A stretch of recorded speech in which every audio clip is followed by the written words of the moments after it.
something needs to happen. May our complacency disturb us profoundly today. Yes. You know, we need to do something about these issues.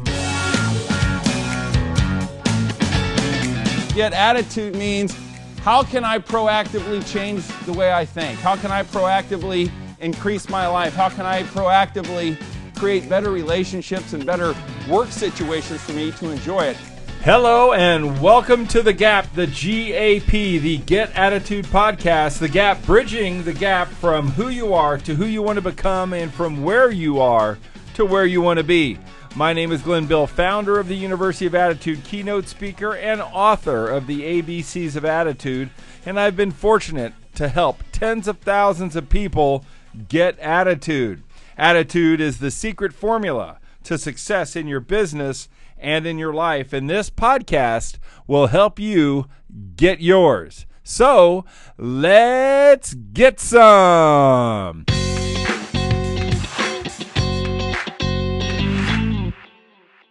We want to welcome everybody here today. We hope that you continue to subscribe, rate, review, and most importantly, share our podcast, the Get Attitude Podcast, on your favorite podcast platform. Today, we have the one and only Dawn Knight, author of Race and Football in America.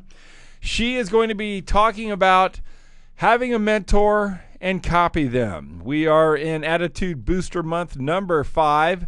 Have a mentor, copy him or her. And I was introduced to Dawn from a good friend of mine. And as many of you know, I spent many years in football.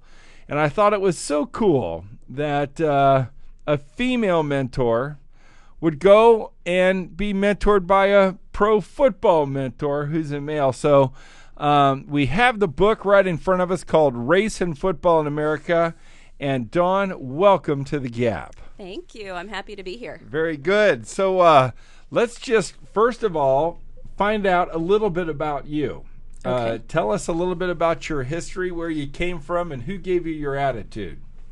Oh, gosh. Probably my grandma gave me my attitude. Oh, what was her name?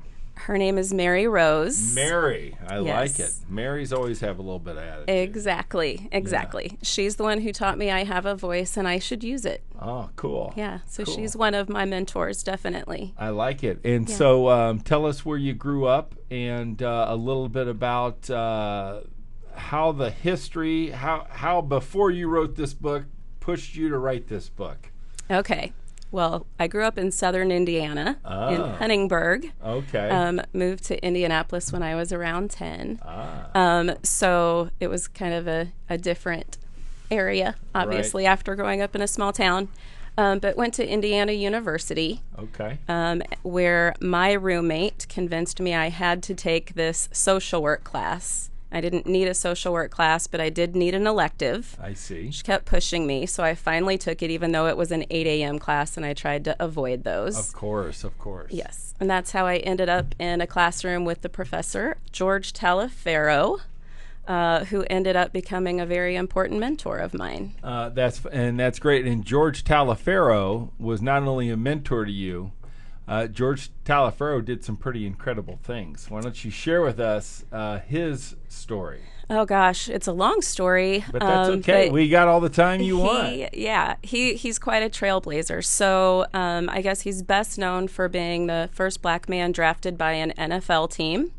And what team would that be? That was the Chicago Bears. Oh, he got drafted by Chicago. He did, but he didn't play for Chicago. That was when we had the All-America Football Conference warring with the NFL for players. Right. And he had already made a verbal commitment to the Los Angeles Dons in the AAFC. Wow. They were also offering more money. Yes. So he went with the Dons, even though it was a childhood dream to play for the Bears. Right. So, but he took the money.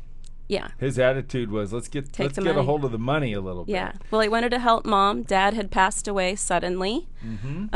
And so he wanted to do something that would help his family. So I think the money was an important part of that. Sure. And I think that's the important part for a lot of people, that we actually maybe put what we want aside because of attitude booster number 10, be a part of something bigger than yourself. Exactly. Right. And so I have a feeling that George's story, which you're going to share with us, is a story of sacrifice. It's a story of doing something bigger than him, and we're interested to know, what that story is and how it originated. So, where did he play his college football? He played for Indiana University. And was there a story there about when he played in high school and college, and what did he go through, and what was that story? Yeah, it's a pretty big story. So he played for all-black Gary Roosevelt High School. Okay. Early in high school, he wasn't allowed to play against white teams at all. By his junior and senior year, they were able to play against white schools. But they weren't actually eligible for postseason. So his senior year, the East Chicago Roosevelt coach, and East Chicago Roosevelt was quite a powerhouse, had a bye week and really wanted to practice, and they wanted to practice against a good team, and he knew Gary Roosevelt would be available because they weren't eligible. Right. So he arranged a scrimmage between the two teams, and George Taliaferro ended up scoring the winning touchdown to beat East Chicago Roosevelt, who incidentally had been several years in a row undefeated, including 2 years beyond that, and they were considered undefeated still because it was just a scrimmage. Sure. But the reality was that George Taliaferro helped defeat them. Yes.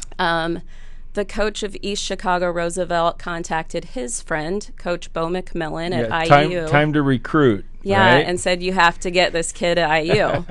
And a lot of his friends and Gary weren't on board with that because IU was segregated.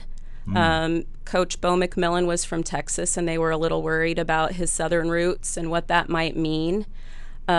George wasn't worried about that, and they actually dispatched another black athlete, J.C. Rooster Coffee, to Gary to talk to George, and he ended up making the decision to go to Indiana University. A lady on the draft board in his neighborhood told him if he went to an in-state school, it was less likely he would get drafted, so that was another part of the decision. I see. But that's what took him to Indiana University. But he was recruited by IU and couldn't live on campus because it was segregated. And that was something that was a little eye-opening when he arrived. He didn't realize that was the case. No segregation in Gary back then. Well, the schools were segregated, but he lived in a very integrated neighborhood. Okay, I see. So he went to IU, segregated school. Were there any trials, tribulations, or attitude lessons from IU? Was it an easy 4 years for him, or was it not? Yeah. No, it was not an easy transition at all. In fact, upon arriving, when he discovered, first of all, that he couldn't live on campus, part of what he wanted was to live in a dorm and get to know people from all over. In fact, he called his dad and said, I want to come home. And his dad said, why do you think you're there? And hung up the phone on him. So he slept on it overnight and woke up with a new attitude. Right. His parents had told him every day of his life, I love you, you must be educated. Yes. And that was what his dad was getting at with that conversation. So George realized, this is what he said was a small price to pay for a quality education. Boy, I think that's interesting, to think about walking into a situation that you didn't expect, and then walking into a situation where what you didn't expect actually became you're not wanted here, right? Or you're excluded here. The mindset of the exclusion, right, of that segregation, that had to be tough on his psyche. And I'm guessing that he probably used to talk about what were his thoughts. And I know there's people listening to us right now that maybe had grandparents that were victims of segregation. What was his take on how it made him feel and how he got through that?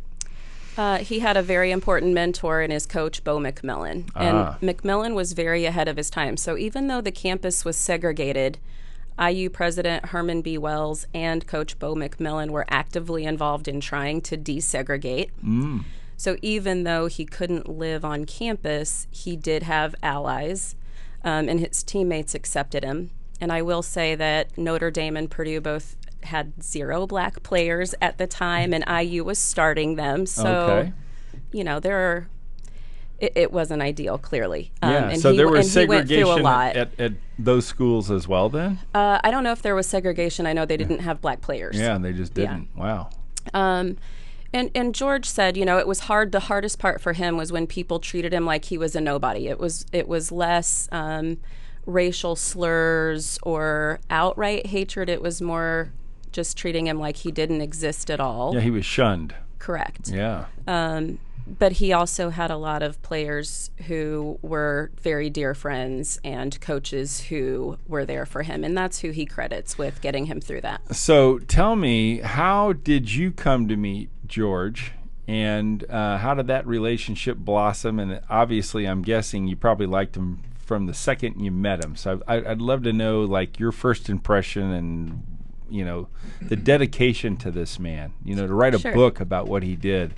Talk to me a little bit about how that happened for you. Okay. Well, it's my roommate's fault. Right. She told me I had to take this class. It was a social work class, and I wasn't majoring in social work. I'm in education. But she said, it's worth it. You have to take it. It was an 8 a.m. class, so I wasn't 100% on board with that. But she convinced me it would be worth it. I was on crutches at the time, and I hobbled into his 8 a.m. class pretty grumpy, to be honest. And he took one look at me and said, well, there's one hung low, and started laughing hysterically.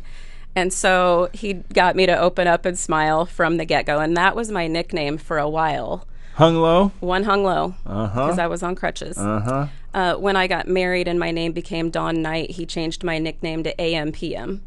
So he's always had nicknames, and he's always Dawn Knight. Yes, the I humor. Get it. Funny. Yeah. Funny. Yeah. So what really stood out in his class and why she really wanted me to take it was his attitude about life.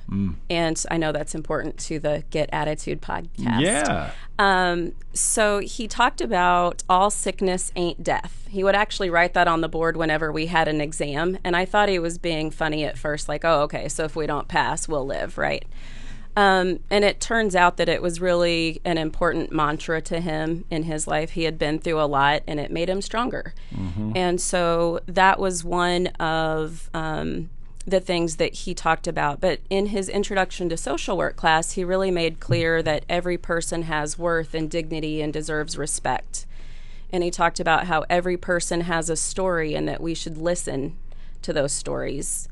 And then lastly, one day he just wrote on the board, may our complacency disturb us profoundly today. And it took a while for me to process because it was 8 a.m. Yes. And when it did, I thought, oh, you know what? He's right. I should be actively doing things. I should be actively trying to change things.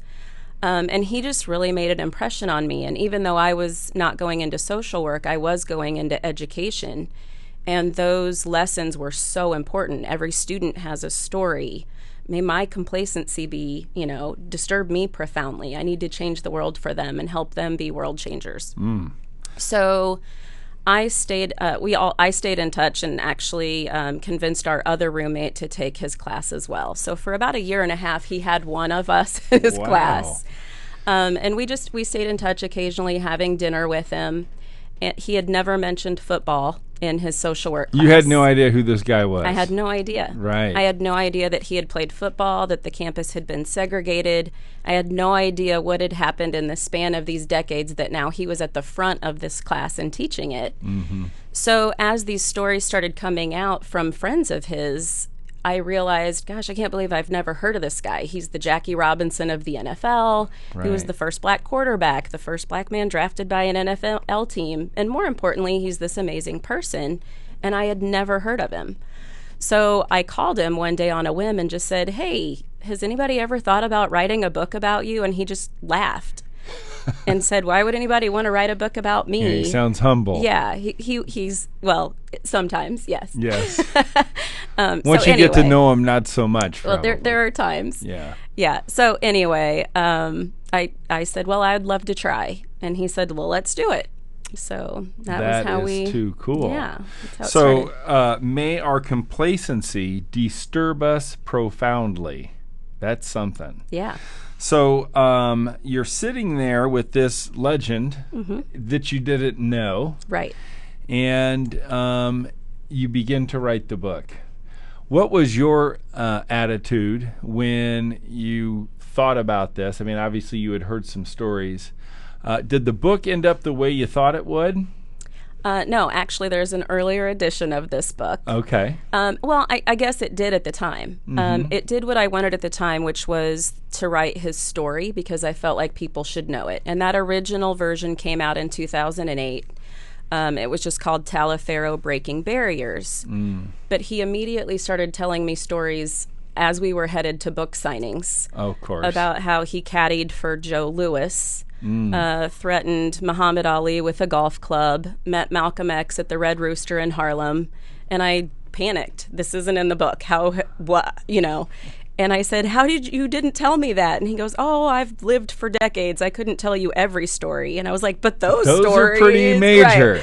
Right. So I had been saving stories for about a decade. And then, when Colin Kaepernick kneeled and there was such polarity in the country. And I thought, there was this absolutism of you either support the troops or you support Colin Kaepernick. And I thought, well, can I support both? And I just, so it occurred to me that seeing this lens, his story and others like George, who used athleticism and the platform that they had to create social change, was an important historical lens to really understanding what was currently going on.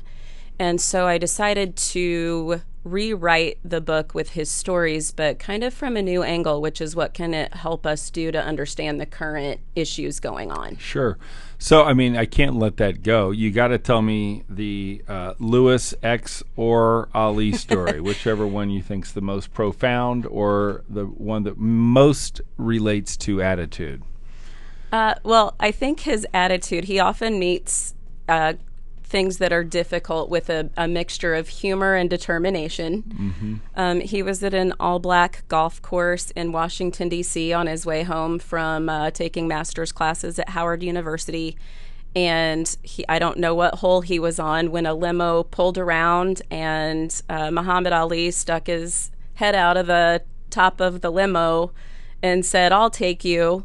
And George said, "If you come over here, I'll take you out with his driver." And so he threatened Muhammad Ali with a golf club, and they ended up hanging out in the clubhouse for a while. Ali liked that. Oh yeah, absolutely, yeah. What's the Joe Lewis story? Well, Joe Lewis used to play golf at an all-black golf course in Gary, Indiana, and he chose George Taliaferro to be his caddy. He called him the little big-headed boy. And George said he liked him because he was clean, and even though he didn't have a lot of money, he dressed neatly. And so, but he said what was most important about it was that Joe Lewis made him feel like he was somebody because he chose him. That's cool. Yeah. That's number one, be nice. Right. Right? Joe was nice to him. And then what about Malcolm X? What was that story? Well, when he was playing for the New York Yanks, he was at the Red Rooster in Harlem, and Malcolm X happened to be there. And there were several athletes. They were all talking actually about using their platform as athletes to create social change. That's what they were talking to Malcolm X about. Right. And so when we think about social change back then compared to social change today, no Twitter, no social media, no broadcasting, only narrowcasting. What are the lessons or what are the observations that you have on, number one, why is it the same, and number two, how is it different? Yeah, well, I think, naturally there was a platform. It wasn't televised. They didn't have, lucrative endorsement deals. In fact, most of them had jobs in the off season. But people knew them, and they were respected for their work. And so it did give them a platform that people tended to listen to, and it put them in situations where they were around people who were changers, world changers, that they could get their ear. And I think that was part of it. I guess that's early Twitter, is being able to reach out to somebody who can do something. Right. So that was part of it. Congressman John Lewis had actually talked to him about doing some civil rights stuff when he was in Washington, D.C., and said, hey, I know you're not playing for the Colts anymore, but you know Johnny Unitas. Could you maybe get him to just sit with us on the stage? And Johnny Unitas wouldn't do it. He was worried about getting involved in something. Isn't that something? Yeah. So George said we weren't friends. I bet they weren't. Yeah. Well, boy, you do that today, and then you'd be in some big trouble. Right. So Johnny, you said, yeah, I can't do that. Right. Wow. Yeah. And was it because he was inherently racist, or was it because of the world was racist? Do you think, or a little bit of both? Maybe? I don't know. It also could just be that he was worried about his brand. He didn't want to be associated with something very controversial, and it was very controversial at the time. So. And then, did you do any research about Colin Kaepernick, or what were your thoughts when you saw the Kaepernick situation with race and football in America? Coming from the perspective that you had, what's your opinion on that? Yeah, well, to be frank, it's uncomfortable. Yeah, I love the military. I'm very patriotic. My son was in the Navy. My grandpa was in the Navy. My other grandpa was a Marine. We have a board hanging up in our pub in Westfield where people can hang pictures of their military members, so people can pay homage to them. So I'm a very patriotic person, and it made me uncomfortable. But I also think that we have a responsibility in this country, and the reason it's so great is that we can say when there's something wrong and something that needs to be changed. And so I agreed with him that there's an issue that something needs to happen. May our complacency disturb us profoundly today. Yes. We need to do something about these issues. I felt like the real issue was that there was that, polarization of you were either pro-Kaepernick or you were pro-military, and I didn't think that was the case at all. And I felt like I didn't think Kaepernick was that way either. I didn't think he was anti-military. I felt like he was pro, let's make some changes. There are bad things going on. Right. And so, I think when you take the time to talk and discuss, and we're missing that honest discourse, difficult conversations to have when you're talking about race, but that's what's missing. And so, I looked into it, and actually I was, I discovered that he had reached out to Nate Boyer, who had been a Green Beret and was a kicker in the NFL, because Nate Boyer had talked to him or texted him. I can't remember if it was text, email, had reached out to him to say, this is making people upset. You're, disrespecting the military. And Kaepernick said, that's not what my intention is. Let's meet. Let's talk. I'm guessing Nate Boyer's an African-American football player? No, he was a Green Beret, I believe. And so he was that military voice saying, I can't believe you're doing this, with the flag. I got you. And so I think when they had a conversation, initially Kaepernick had sat down during the anthem. And so when Nate Boyer said, this is upsetting people, people died for this country, what you're doing is disrespecting them, Colin Kaepernick said, I don't want to disrespect them. But I also have a very hard time standing up when I know there are things that need to change that this country needs to do. And so they discussed different ways of making that happen. And I believe it was actually Nate Boyer who said, well, what about kneeling?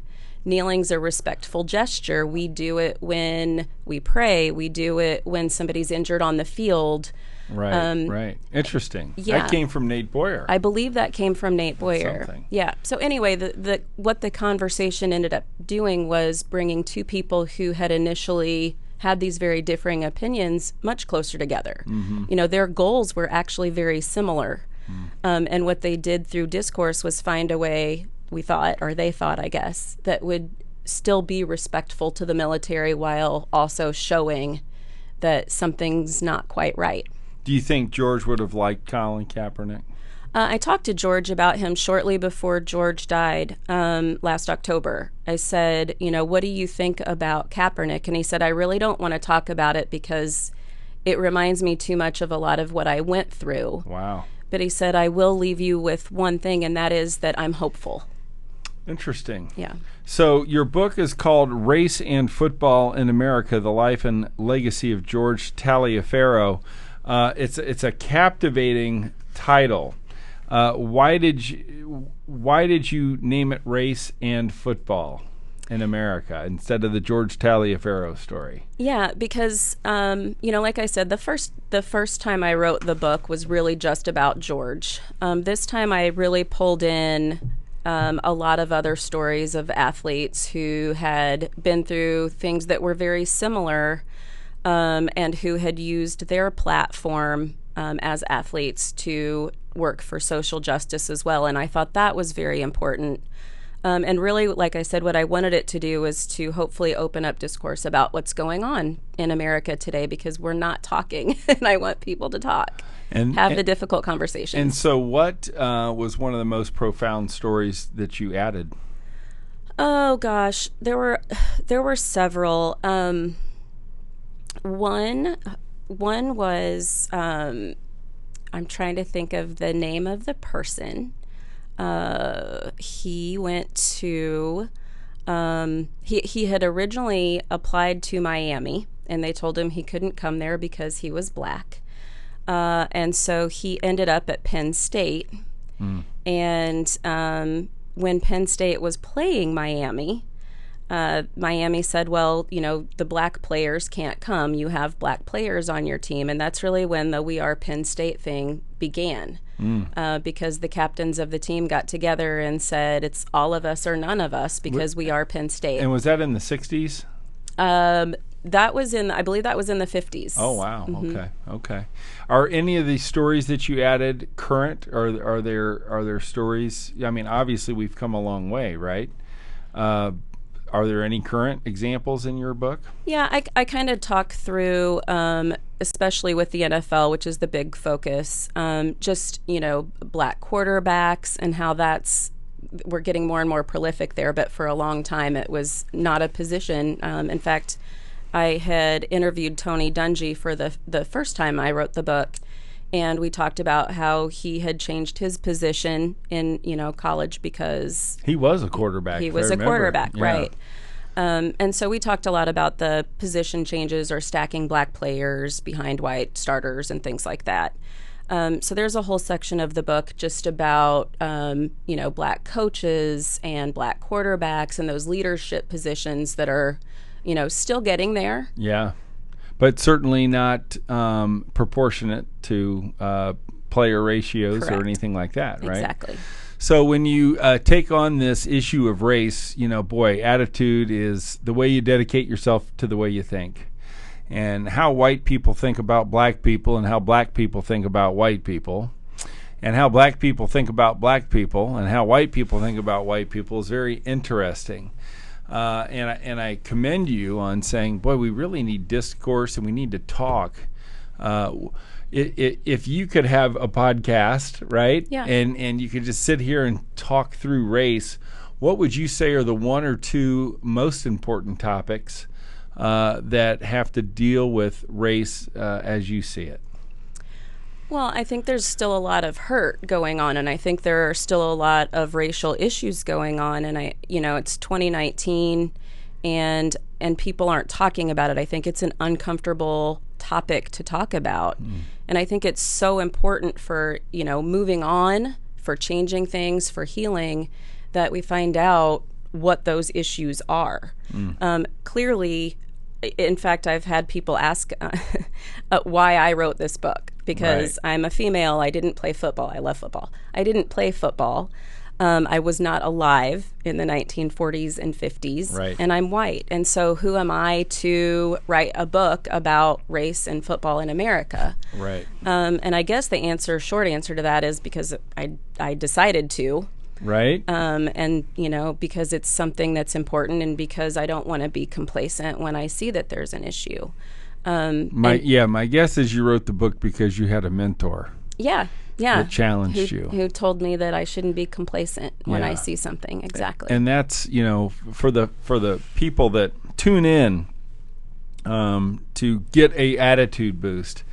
So many people ignore the lessons and ignore the callings of their mentors, and I think you should be commended that you actually took the time to select a mentor and to do something. And I just love, that saying about complacency and not being complacent, right? Mm-hmm.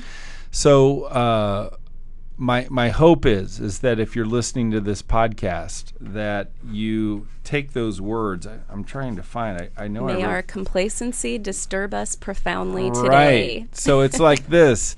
Let's not be complacent about our life. Let's not be complacent about the things that need to be talked about. And maybe it's okay to be disturbed and disturbed to action. Right. Yeah, exactly. And I also think we're all a lot closer on a lot of issues than we think we are. We just haven't figured that out because we're not talking about it. Right. So, what are the issues that you think exist? Oh, I mean, politically right now, I think there's so much with social media and aggregation. We're just seeing people who agree with, with what we think. Mm-hmm. And there's a lot of the mutual exclusivity that you can't believe one thing and believe another thing too. It's You're either a proponent of this or of that. You can't like both, which we talked about, with the Kaepernick thing. Sure. And I think the reality of the situation is that, there are a lot of places where we all can come together and agree. I think there are a lot of great areas that we're not looking at. Instead of sharing memes and, I don't know, on Facebook, maybe we could have discourse and talk about issues instead and find what those common areas are. What do you think pisses black people off the most about white people?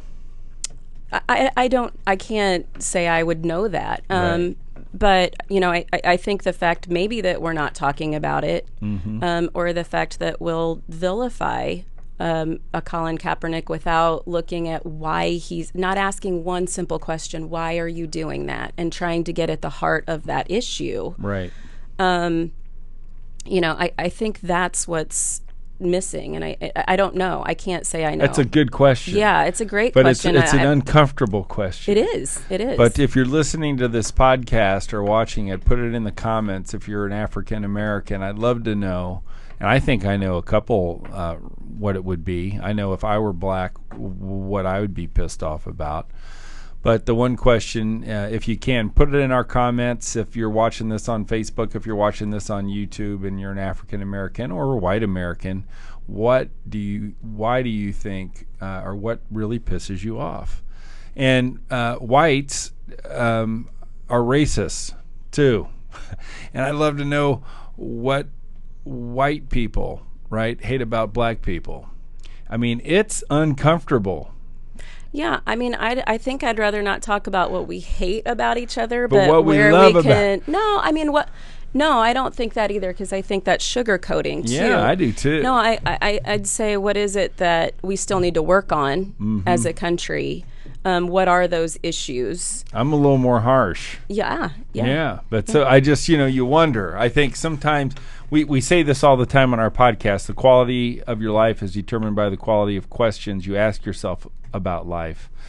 And I think the quality of racism in America, or race in America, the quality of that relationship could be enhanced and improved with better questions. And maybe, as you said, those questions need to be tougher and need to be more blunt, maybe. I don't know. You're the one that wrote the book. Yeah, we need to have the conversations. Right. Yeah, right. And they'll be uncomfortable. Sure, yeah. They will. What, when you think of George Taliaferro, what do you think his attitude was? What was the way he dedicated himself to the way he thought? Well, he wasn't complacent, and that was a big part of it. He worked his entire life to make people's lives better, to hear their stories. And it wasn't always about social justice. It was about making people's lives in general. And that's what he always said. I want to work with people, period. Yeah, cool. Originally, he was going into education. He applied at the Baltimore school system, but there were only 2 black schools. They wouldn't hire him for the white schools. Wow. He wanted to be a football coach, and he had played 7 seasons in the NFL and had been in the Pro Bowl numerous times. Imagine this man as a football coach. Yeah. And they missed out because... And they said no. Right. Wow. That's because he was incredible. black. So he went into social work because he said, I just want to work with people. So, yeah, there he is in the social work class, but doing so much more. And my guess is predominantly, I don't know, what was your classroom, 50-50 white to black, or was he mostly teaching white students? It was mainly white students. Yeah. How cool. What a profound impact he had on them, too. Yeah, absolutely. Yeah. What I can just imagine him, being in the classroom. From a social work perspective, what did he teach you about race? He didn't talk about race. We talked about, socioeconomics, and we talked about hearing people's stories. We talked about prisons. But mainly what we taught, it was an introduction to social work. So, social work 101, whatever. There you go.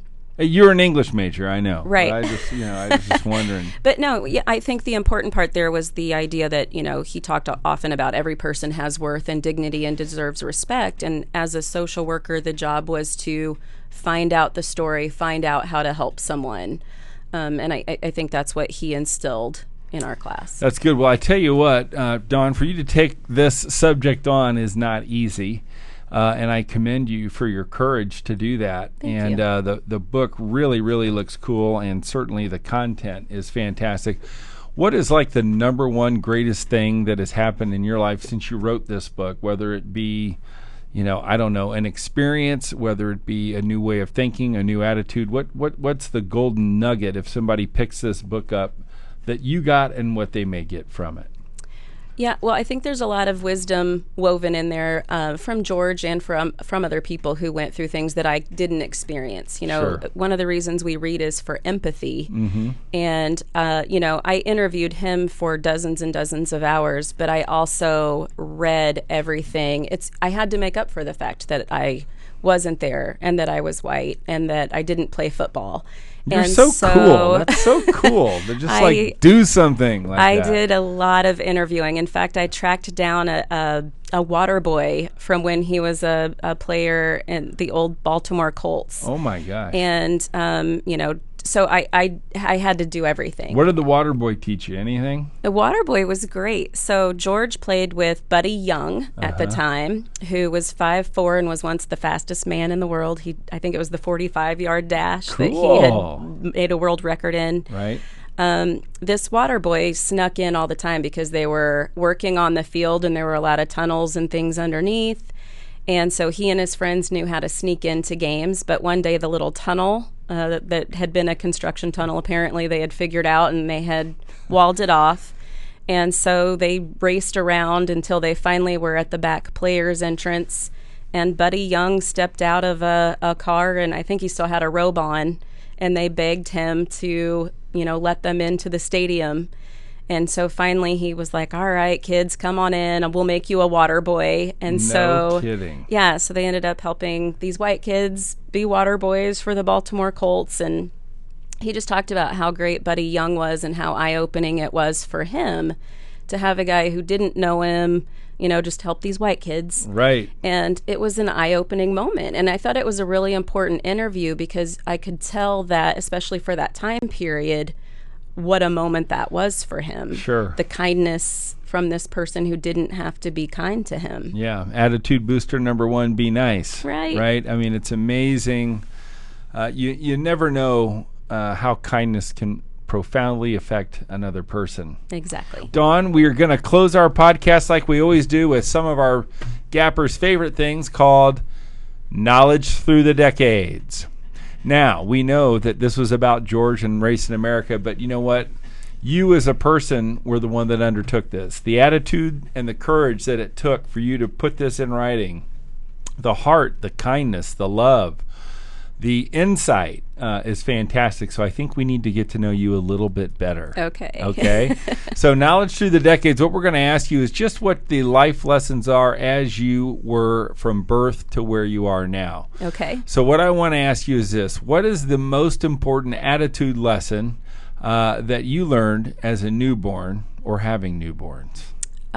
Sometimes you just need some food. Sometimes you just need to eat. I get hangry. My Do kids you? used to tell my husband, feed mom now. So that's probably one of them. Just sometimes you just need to eat. Right, a full belly, a full life. Exactly. I love it. Now, what part of Indiana did you say you were from originally? I'm from southern Indiana. But what's it called? Huntingburg. Huntingburg. How many Yeah. people are in Huntingburg? I think there are about 5,000. Oh my God! And where is that near? It's near Jasper. Okay, sure. Yeah. Big German community. Yeah, or Jasper, as they say. It's very Jasper. Dutchy. So I think you said you moved when you were 10. I did. Yeah. So when you think about that move when you were 10, what was the attitude lesson that you learned that is profound, that our gappers can hold on to, that you go, you know what, when I was 10 years old, this is what I learned? Yeah, it was a rough transition for me. Mm-hmm. I was very unaware of the 1981 fashion trends with Izod shirts and penny loafers. And I had my I Heart Country Music jeans, and it didn't go over very well. I was mercilessly bullied for a while. I know. But obviously that was hard at the time. I'm glad it happened because I think I'm a more empathetic person, and I'm a stronger person because of it, and more likely to stand up for the underdog. So you were like, and interesting that you would dedicate your life to Right. this book, right? It's always amazing how those 10-year-old stories come back to real life. Right. Which is just crazy. So you were just a country girl, you showed up at this new school, and you're like, I don't look like these other kids. Exactly. Or dress like them. Yeah, that's got to be tough. Yeah. And so how did you overcome that? What was your mindset or your attitude? Did you just say, all right, I'm going to start buying new stuff? Or did you say, I'm going to grow through it? What was your thoughts? I mean, that had to be tough. Being bullied's horrible. It is. And we hear it a lot on the show, and Yeah. I always like to know how people got through it. I Did you don't fight know. your way through it? Did you beat them up? There was one time that there was a fight. They were making fun of another girl, and I stood up for her, and it kind of led to a little fight. I love it. My only fight ever was when I was in 5th grade. But they brought me brownies and apologized the next day, and that was kind of the end of it. You were not complacent. I was not. And you were disturbed, girl. I like it. All right, so then you acclimated yourself to northern Indiana. That's right. Go to high school, and now you're 20 years old, and you're sitting at IU. Right. Think about when you were 20, what is the profound attitude lesson from you at 20? Yeah, well, I mentioned, so that actually happens to be the year I was in George's class. Funny. And interestingly enough, I told you about, how every person has worth and dignity and deserves respect. Yes. I think that was something that I needed to hear about myself when I was 20. Cool. So that was probably my big takeaway, was that I deserved that too. Yeah, and when we look at people who are stuck, when we look at people who are saying, gosh, I want to go from where I am to where I want to be, and from who I am to who I want to become, it really does start with the recognition and the validation of your self-worth, right? Right. And that you deserve to treat yourself. I always say, you know what, sometimes we treat ourselves like shit. Yeah, right? Absolutely. Like, we treat other people way better than we treat ourselves. Exactly. Yeah. Yeah. Did you feel that? 100%. Yeah. Yeah. But then you got over it. George Yeah. probably helped you with that. He did. Now, you look awfully young. Are you 30? Yes. Okay. At least. So you get through college, and we're now, you're a 30-year-old lady. I'm guessing you might have a few kids. When you turned 30, what was, in fact, the attitude lesson when you were 30 that you can share with our gappers? Yeah, I think 30 is when I finally started to be more comfortable with who I am. Maybe not needing validation from other people and just being content with who I am. But also, it was a very busy time because I had 3 young kids, and I had to remember to do things for myself too. And that doing that was showing them that they should also do the same. Cool. Yeah. That's really good. That's really good. Yeah. Well done. Thanks. What did you work when you were 30 raising those kids? Oh, yeah. Yeah. I've been a teacher. So you were teaching and raising teaching, kids. Absolutely. Hard work. It is. Attitude booster number 4, do more than you're paid for. Exactly. Hello. That's basically teacher motto right there. There you go, right? And that's supposed to help your attitude. And I think deep down, hopefully it does, right? Oh, yeah, absolutely. Because you're building what we call, I don't know, I call it cultural equity in our wonderful country called America. So are you 40? Yes. You are over 40. All right, well, then you get to keep playing. I know. All right. So I want you to think back to your 40th birthday, right? Think back to that year.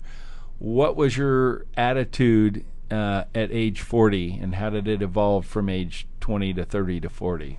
What's the lesson there?